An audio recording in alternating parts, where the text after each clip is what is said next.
Today we're front porching with Tennicia White. Tennicia, in a couple sentences, tell me a little bit about yourself. Well, I'm a single mom of 3 boys. I'm a writer. I love people, I love children, and I think there's a lot to be said that I have a lot to say to everyone as far as just building each other up instead of tearing each other down. You've lived in Churchill for a little bit, right? Did you grow up in the community? I actually did. I grew up the next street over on 23rd Street. So. How long ago was that? It's been a while. I grew up, I lived over here from age 3 to probably about 17, 16. What was Churchill like back then? It's not a lot different. It's not a lot different from now, but it has calmed down some, but it's a lot to be done. Like when I grew up around here, you know, everyone was friendly. You can talk to people. It's like now, it's more so be conscious or careful of who you speak to and how you talk to people, because nobody's the same. So, the beginning of July of this year, there are some hard things that happened for our nation. Sterling being shot, Philando Castile being shot, 5 police officers passing away from being shot. And so it's led to a lot of conversations. And I know for you personally, there were a lot of things that went through your mind. Tell me a little bit about what went through your mind. For me, it was more so it's really sad. It's so much, and it's really bad because I'm a single mom, and I try to think of everything that's going on, all these shootings and killings. There's no protection, there's no safety, and I got 3 boys. So for my boys is how do you build more out of them and teach them more when it's so much wrong in the world that's going on now. Like, you can't stop violence, but you can be a positive part in preventing it. Mm-hmm. You know, everybody has a voice. Everybody has a voice. It doesn't matter from a 2-year-old to a 30, 60-year-old. Everybody has a voice, and it's about getting everybody to understand that. Let your voice be heard no matter what. What are some of the things that you've been saying to your boys in the past week or so? Well, we had a conversation, actually, it was pretty funny to me, a little, about how if you see a policeman, how you don't talk back and you don't try to cause conflict. And they was like, but they're gonna shoot. And I was like, well, no, they're not gonna shoot. I said, you just do what you're supposed to do, and you can't control violence. I mean, I can't tell them that there's a way, if mom can stop it, I can stop it, because I can't. I mean, I can try, but this is a part, you know, everybody, like I said, everybody has a voice. Starting with my children, teaching them to use their voices and use them in a positive way. Like, it's just so hard. It's hard to, when you see the news, you want to cut it off. Yeah. Because you don't know how to take it, and there's nothing positive. I need it to be something positive in this world. I need it for my children. I need it for myself. I need it for everybody. I need people to show God. Mm-hmm. You also, just like you talk to your children, I know you have a lot of things that you wish your neighbors knew, and you've had some ideas around that. So tell me a little bit about that. Well, some of my ideas are, as far as all the shootings and killings, I would like a march. Where it's not blacks and whites or Chinese, Hispanics, it's a march for unity. I wanted everybody to wear a shirt, and the shirt, one side says is black and one side is white, and the other side has a red equal sign, which it says, we're all equal, love me and I love you. Just something positive, like where me and my kids, we see a lot of homeless people. And I want actually have the urge, like I just want to do it so much, just to be able to take my phone, you know, I'll feed you, but tell me your story. Tell me what could make your life better. If I could help, if I could give you one thing right now, what could I give you? And that's something people need now, you know. It's all these homelessness, like in this area right here, like all the prostitution, or like the police call them women of the night. No, they're not women of the night, they're prostitution, and it needs to come to a stop. How can I say to my children, go outside and play when it's so much for them to see.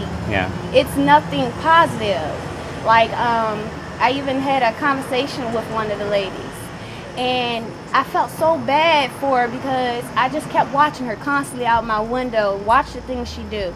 So I wrote her a poem. I never got a chance to read it to her, so I gave it to her. And she was like, "You wrote it for me?" "Yeah, I wrote it for you because I want you to understand your body has a price. There's nothing that you can do that would take from that. Selling your body, that's nothing. That you can get a job, but your body is your temple. And if you lose that, you lost it. I mean, there's no getting that back. You give it and give it freely. So when is it whole?" Speaking of your poetry, I know one thing you've shared is that the events that happened last week, like this isn't the first time that it's happened, and this isn't the first time that you've thought about it. And I know you have a poem that, like, you've shared before. I actually have written this poem last month, but I never got a chance to share it. And as I watch the news, and even in going to church and feeling like it's something to be said, I have something to say. What's for the children? So my poem is called "Build Them a Dream," and I'm gonna read it to y'all. Yeah. Okay. Build them a dream. Televisions and radios tell the story of our brothers and sisters, loved ones, across the globe, dying for nothing, dying for something.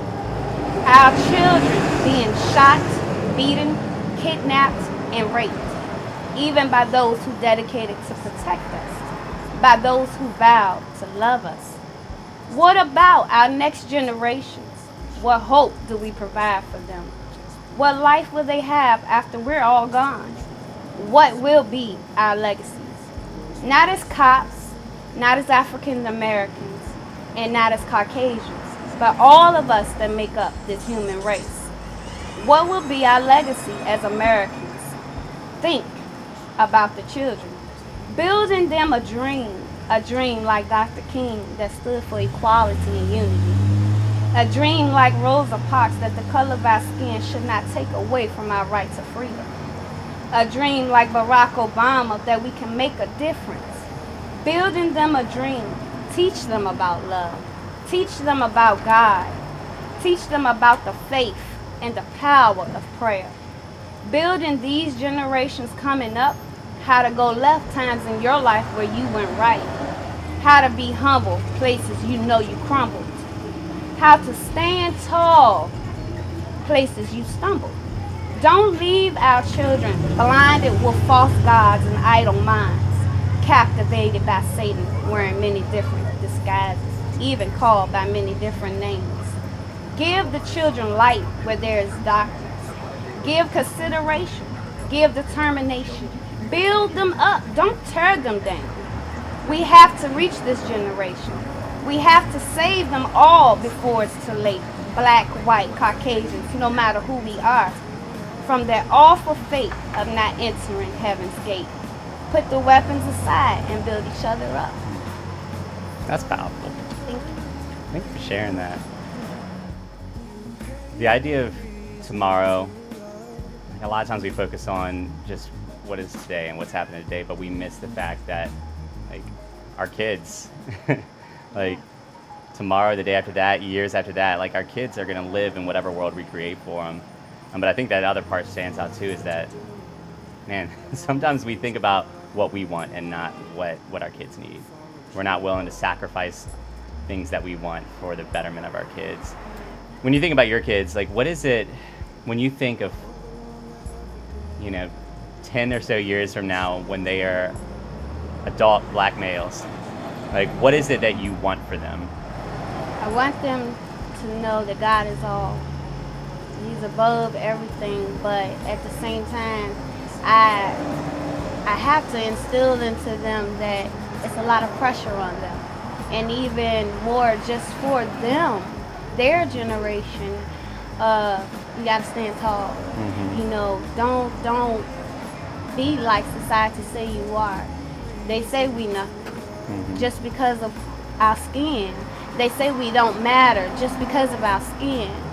But everybody matters. and I teach my children that love everybody. It doesn't matter.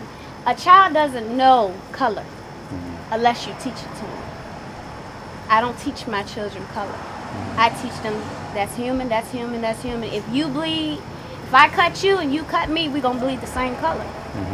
That's human, not black or white. Yeah. I just want my children to understand, don't be like so many statistics. I want you to be proper young men.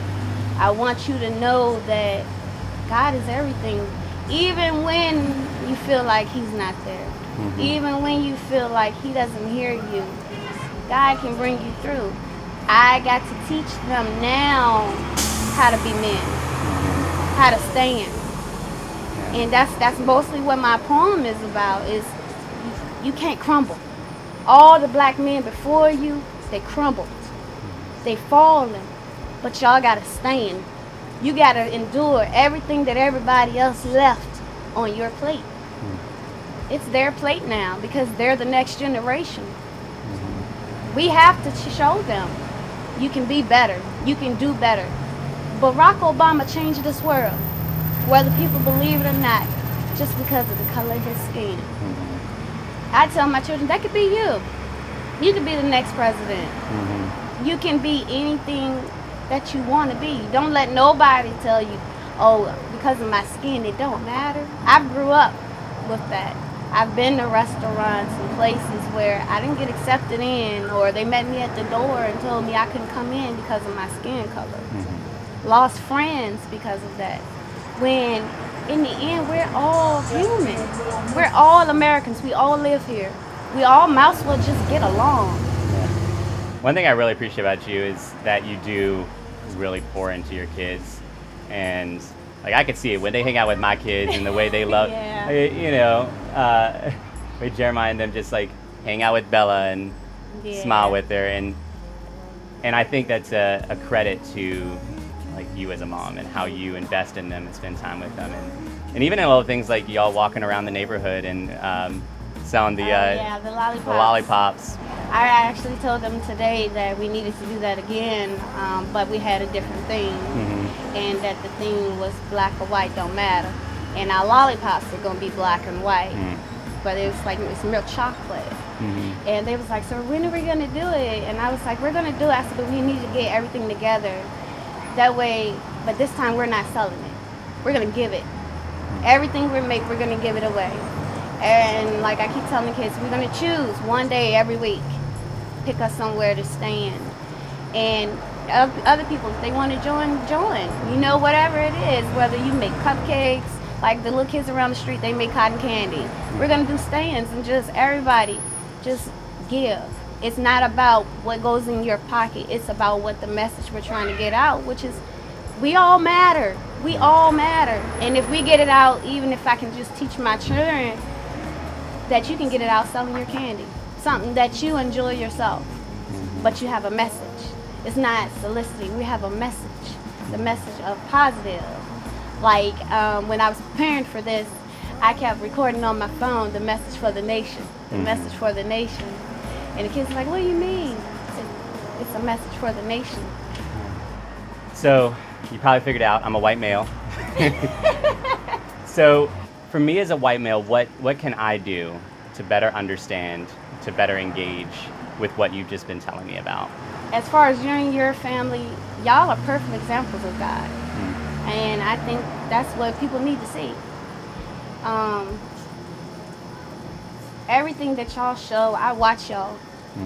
I watch how y'all help people out here, whether it's just a cup of water or even just letting them cut your grass or trim the hedges. I watch that. That's God. That's showing love to other people, to another race. People that when they say that there isn't no love, y'all show it daily. You give it to me and my children constantly. So we can get along and we are equal.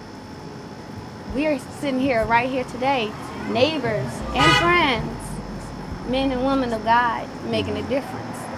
And the great thing about that is it's not like the only reason that Becca and I are able to engage like we engage is because of God, which means that anybody can do that. Like anybody can love others. Anybody can connect with their neighbors. And if we all did that more, it would be a wonderful world. It would be a wonderful world. Yeah. But like many kids we watch every day, just how kind y'all are, your hearts, and it's amazing because especially I grew up over here, so for it to be any kind of kindness or compassion in this area, especially I can go across my street and I can find love, I can find compassion, I can find I'm not judged because of my skin. That's beautiful. That's beautiful. You can live in a neighborhood your whole life and nobody will talk to you. Nobody will speak to you just because of the color of your skin. And it's amazing that I guess I would expect sometimes when I first moved here, I was like, oh, they're not afraid? They're not afraid, but it amazes me.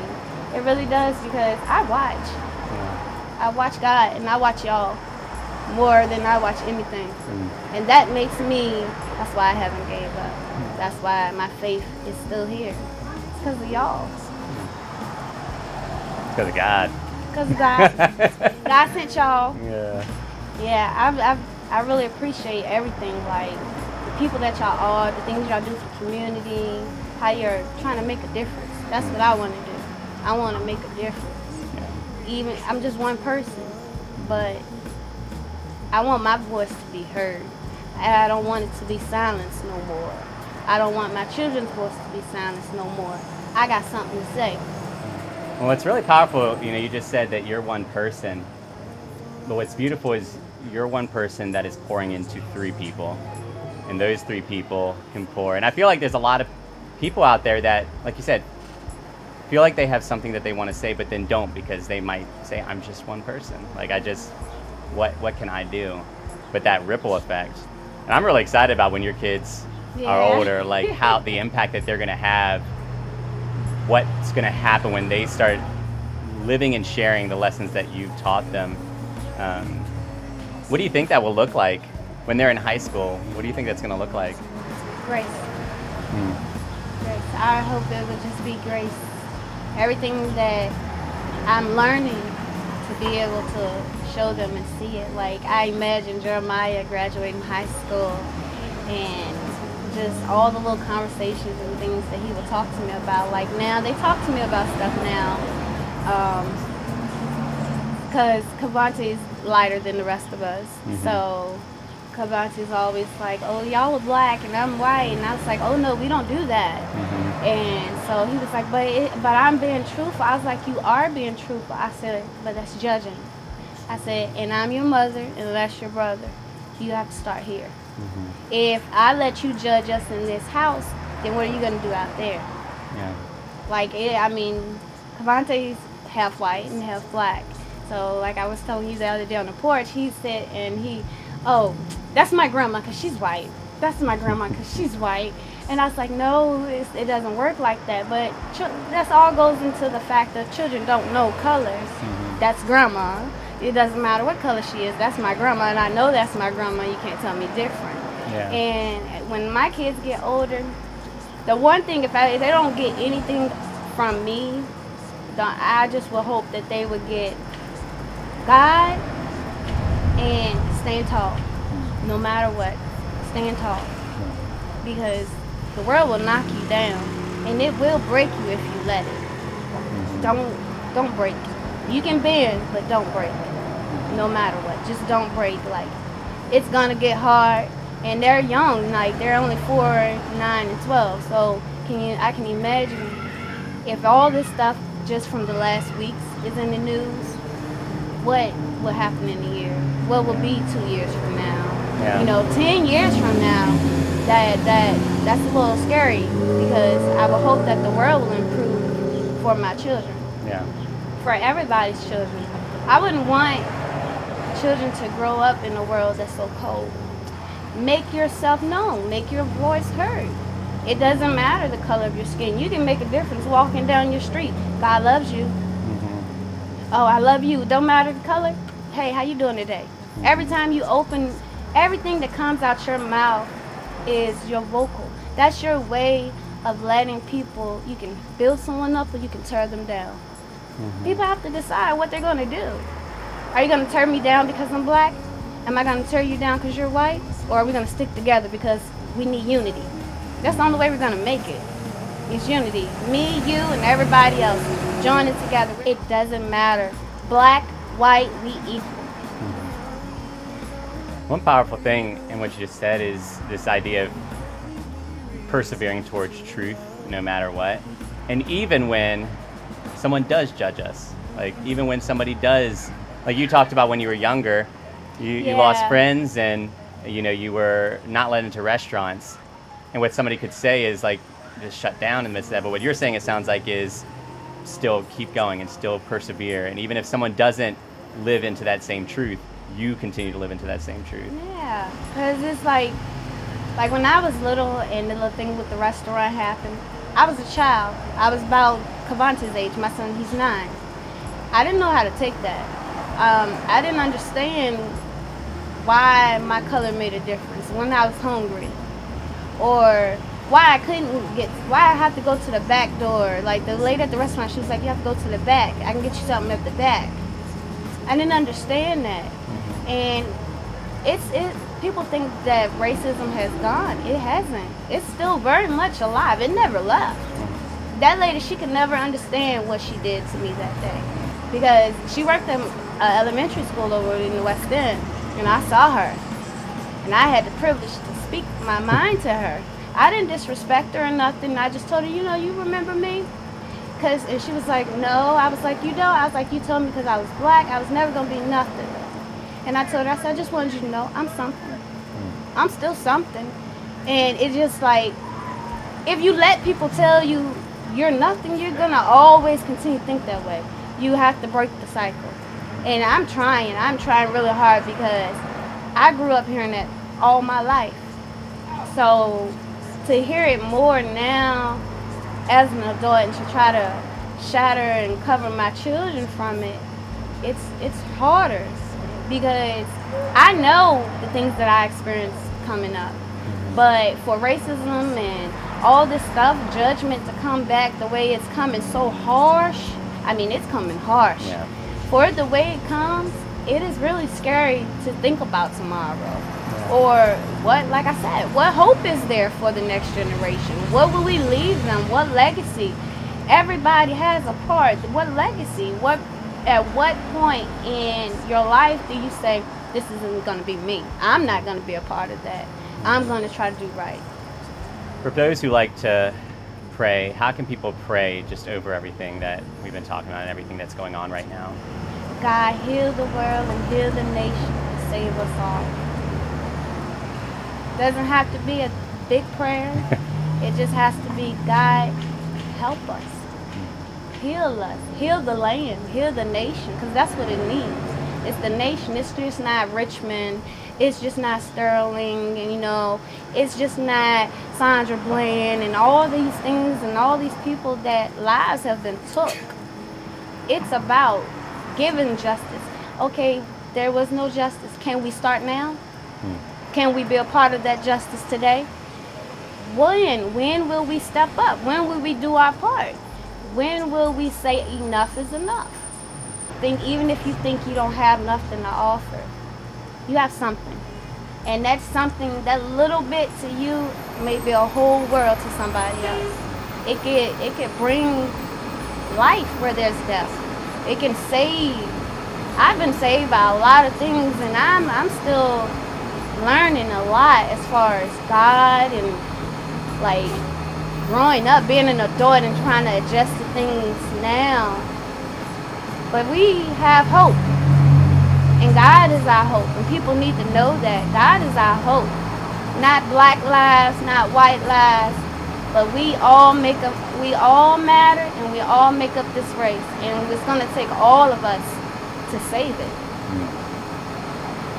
Well, thank you for taking time just to sit on a very hot porch, hottest day of the year, and I thought, let me just wear my coat. But I do appreciate you taking some time to come out and share, and I just appreciate who you are and how you love your kids and how you challenge your kids to grow up in a way that's going to not just impact their lives, but impact the lives of everybody they encounter. I think that's really powerful. So Thank you. just thank you for who you are. Thank you.